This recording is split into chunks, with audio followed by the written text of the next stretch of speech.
And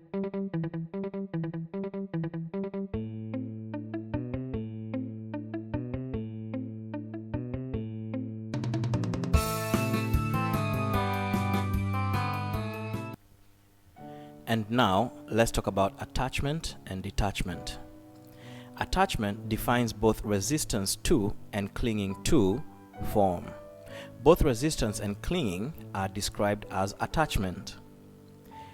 Now, forms include everything that is part of the dream of consciousness, including thoughts, emotions or feelings, sights, sounds, tastes, smells, and of course, physical objects and people.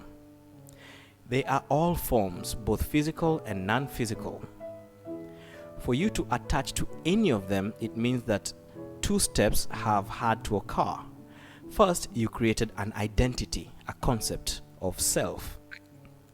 Second, you attach that identity, that concept of self, to the form that you're resisting or clinging to. You identified with form. You formed a you that then identifies with form. That is attachment. You can cling to a form and you can resist a form. Both are known as attachment. Now, why is that dangerous or disadvantageous for you? It is dangerous because it makes you forget what you really are. You are the space in which your body, together with these feelings, these emotions, sights, sounds, smells, tastes, and objects, rest upon. You are that space. In fact, you are the space upon which consciousness and awareness emanates from. You are the void. That is what you really are, infinite and unlimited. Yet, when you identify with a form, you limit and entrap yourself because you believe you are far less than you really are. You believe you are so small that the form can actually victimize you. And the more you attach yourself to a particular form, the more you forget the vastness of what you really are, and the more you become focused on the form. And the more you focus on the form, the bigger and bigger it seems. The more magnetic it seems to you, the more you get entrapped in it through your increased identification with it.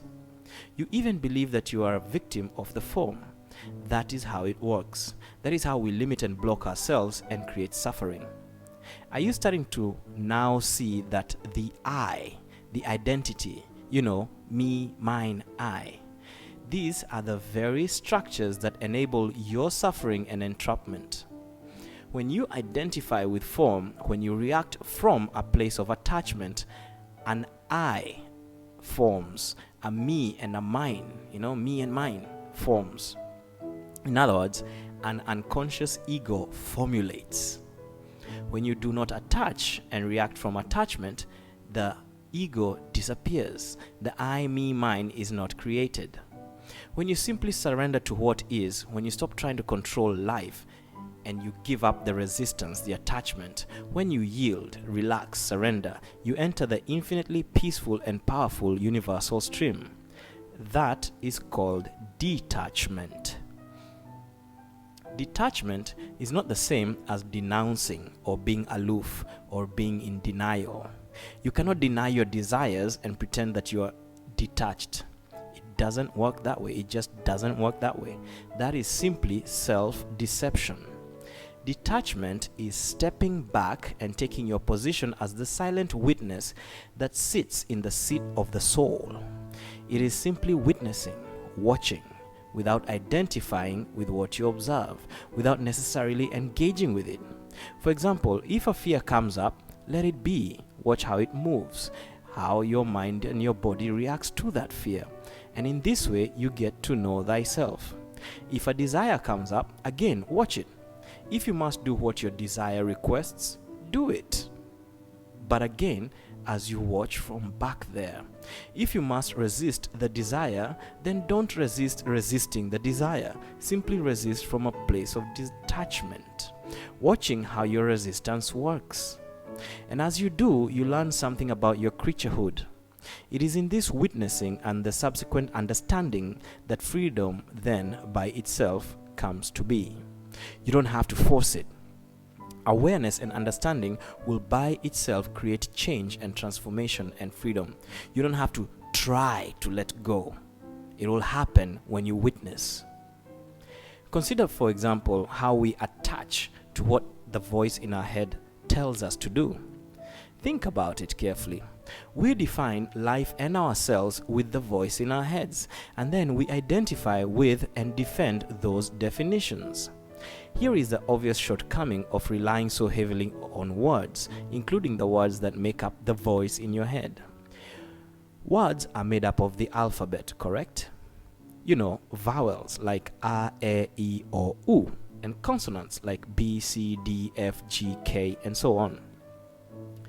Do you really believe that these combinations of basic sounds, very basic sounds, do you believe that these combinations of basic sounds could even begin to explain who you really are, who your neighbor really is, and what the universe is, what the nature and purpose of life is, or even what the dog, the cat, the tree, or the mosquito is? They are merely symbols, like road signs that point to something. Road signs. Yet we listen to the voice in our head and what it says as if it is absolute and comprehensive truth. It cannot and never will be able to hold truth. It is impossible. Simply realizing this begins to set you free, to help you see that the voice in your head cannot even begin to know what you are and what life is. Next time the voice in your head starts talking again, just watch it, observe it. Learn how it works, more and more and more. For example, you can now see how it is pretending to know all about life using vowels and consonants. Also, notice how it takes both sides, the positive and the negative. It doesn't care. It sees a red car and it starts saying stuff like, why do people buy red cars? They look terrible. Oh, but look at that other red car. Ooh, that one is sexy. I should get a red car next time. But I don't have money. I'm not good enough to earn as much as I need for that kind of a car. These car companies and the banks are so greedy. Why do they make us struggle? And so on and so on. So notice how that voice in your head is like a pendulum. For example, it's swinging from positive to negative, positive to negative. It doesn't care which side it takes. It just, as long as there's a side to take, it just keeps going, because it cannot be at rest. So it must keep touching the poles, touching the polarities, touching the dualities. You see? So just watch. The more you observe it without identifying with it, meaning without taking it personally and without acting upon it and so on, the more you will become free of it. Now, the I, me, mine era is far larger than many of us realize. It is a massive era. For you see, this sense of a separate identity, this I, which is separate from everything else, is an optical illusion, as Einstein liked to say, an illusion produced by the human five-sensory system. In actuality, everything is one sea of energy, vibrating in various combinations, densities, and dimensions. There is, in that vibratory sense, individuation within the unity, but it is not true separation. And so, when you hold a sense of a separate self, while that is okay as long as you know what it really is, it becomes downright self-defeating when you believe that the separation is real. The illusionary sense of a separate self then becomes the basis of all other perceptions and interpretations, and therein lies the problem. Because if you perceive something from a mistaken and limiting vantage point, then all further thoughts and conclusions based on that mistaken vantage point are also in error and limitation. What we are talking about here is the unconscious ego. The important thing to remember is that the ego is not bad, it is not evil, it is not wrong. It is simply unconscious. It is not personal either. You need not take it upon you to fight it in any way, or to judge it, or to consider it a personal issue or problem. And if you find yourself doing that, then just remember that that is just the ego in you saying or doing that. So, perhaps to really understand this idea of attachment and detachment, let's consider the idea of ownership. Imagine that today you have only $100. Tomorrow, $1 million comes your way. The next week, the $1 million goes and you're back to $100. As long as you do not attach to the presence or absence of the $1 million, the entire experience enriches you. However, if you crave the million when you don't have it, and then you get drunk on the idea of having it when you do have it, and then you feel a deep sense of loss and craving when it's gone, then you're deep in unconscious ego, in clinging, and you suffer. And that suffering doesn't help you, it just perpetuates more suffering. Let's look at it another way. Let's say you despise wealth and you walk around pointing fingers at those who are enthralled by the collective delusion of consumerism. You too are clinging onto form, the anti-consumerism or anti-wealth thought form. The manic consumer and the manic anti-consumer are both trapped by the same dream, by identification with form. Now, let's look at the idea of equating self-worth with forms or objects. The idea that the more I have, the more I am worth. See how clinging to this idea also traps you in the mass consciousness of endless, insatiable competition, consumption, and comparison? It is never enough. Whether you have a lot of it or too little of it, it's never enough. Yet, it isn't really about the stuff. It is instead about identifying with the stuff. If $1 billion worth of stuff moves through the experience of one person who does not identify with it, neither clings to it nor resists it, then it is just life experience. It comes, it goes, no worries, no preference. That person benefits either way through that massive flow. So it is not about the stuff or lack of it that can be a problem. The problem, the suffering, comes from clinging to the stuck or the lack of it. For you see, ultimately, ownership is a construct designed by the unconscious ego to give it a sense of solidity, of stability, and it is never enough, because as soon as someone else has more, that other person seems more solid, more stable, and this threatens the identity of the one with less. And so he or she has to struggle to get even more so that they feel better, feel safer, feel more accepted, more important. And as soon as they get there, it is short-lived and they need more. For as long as identity is attached to form, and form changes all the time, as it does, it will never be a lasting solution. And it is not just about external stuff. This concept applies even to attaching your identity to your body, your age, your sex, your race, your strength, your height, your color, and so on. And it applies to the resistance to all these things too, such as attaching identity to being a rebel against any of these things. Both sides of the pendulum are forms of identification with form through form.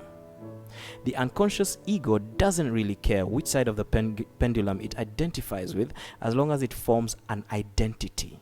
Forming identity with form, any form, is its objective, because it cannot survive unless it creates that sense of separation of me and not me. The ego creates separation through identification with form, and separation creates suffering and isolation, the feeling of being disconnected from what you really are, your source, and from all that is, and your fellow human being. Furthermore, this is the basis of complaining, comparing, criticism, condemning, judging, superiority, inferiority, guilt, shame, resentment, craving, struggling, fear, anxiety, expectation, disappointment, and so on. And this is the basis of it always chasing the next moment, because in this present moment, it never feels enough. The unconscious ego sees the present from a judgmental point of a moment that has happened but shouldn't have happened, or a moment that shouldn't have happened but did happen. And so the present moment is viewed as inadequate and even viewed as an enemy at times. And the deeper perfection of life is completely missed. The deeper gift that is inherent in every moment is missed. Yet, only by being conscious in the present moment can you become free of the unconscious ego. Again, remember that form includes not just physical objects, but also thought forms and emotions. There is nothing wrong with forms. Forms are an integral part of the universe. It is the identification with forms that is the problem, not the forms themselves. The forms are impersonal, yet when you make them personal, you become lost in them. And because all forms rise and fall, they are impermanent, and this engenders fear, for your identity then stands on shifting sands and shaky, impermanent ground. Identification, attachment, ownership, clinging, resisting, condemning, all these are sides of the same coin.